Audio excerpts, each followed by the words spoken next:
اکثر ہم ایسے لوگوں کو بھی دیکھتے ہیں سر کہ جو روزہ رکھا اور صبح کے سوئے شام کو اٹھتے ہیں. لا الہ الا اللہ.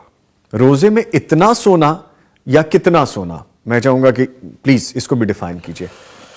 وہ عربی میں ایک لفظ ہے، اس کا ترجمہ بھی آپ کو کیے دیتا ہوں کہ ایام و رمضان لیست ایام نزہہ، کہ یہ جو رمضان کے دن ہیں ایام معدودات ہیں، گنتی کے دن ہیں، دیکھتے ہی دیکھتے یہ گزر جائیں گے.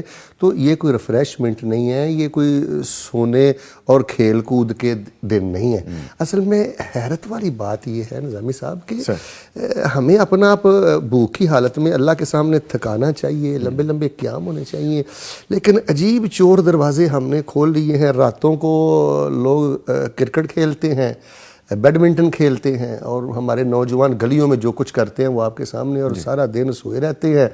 تو میں یہ سمجھتا ہوں کہ یہ بہت بڑی محرومی ہے، بہت بڑی محرومی ہے، اور روزے کی برکت کو ختم کرنے والی بات ہے. کم از کم چلیں آپ اشراق کے بعد سو جائیں، اشراق کے بعد سونے کے بعد کم از کم ظہر سے پہلے ضرور اٹھیں. ظہر کو آپ جماعت کے ساتھ پڑھیں، ساری رات آپ قرآن پڑھتے رہے، نماز پڑھتے رہے.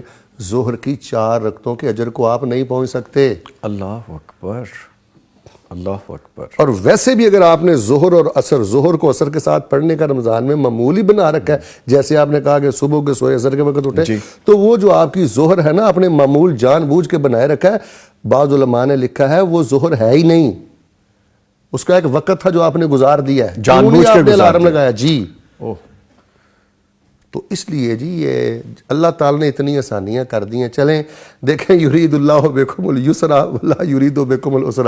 نظامی صاحب مجھے بتائیے، اگر روزے میں یہ پابندی ہوتی کہ روزہ رکھ کر بیٹھنا نہیں، اللہ اکبر، کتنا مشکل ہوتا. روزہ رکھ کر غسل نہیں کرنا، روزہ رکھ کر لیٹنا نہیں، سونا نہیں. چلو اللہ نے اگر یہ آسانیاں کر دی ہیں تو ہمیں ایک حد میں رہنا چاہیے، ایک حد میں رہنا چاہیے. تو لہٰذا اس سلسلہ میں کوئی خاص روایت تو نہیں ہے کہ کتنا سونا چاہیے، لیکن انسان کے وجود کا بھی اس پہ حق ہے. تو وہ تھوڑی سی نیند ضرور کر لے، لیکن کسی فرض نماز کا تارک نہ بنے اور اس کے وقت کو وہ خراب نہ کرے. ٹھیک ہے.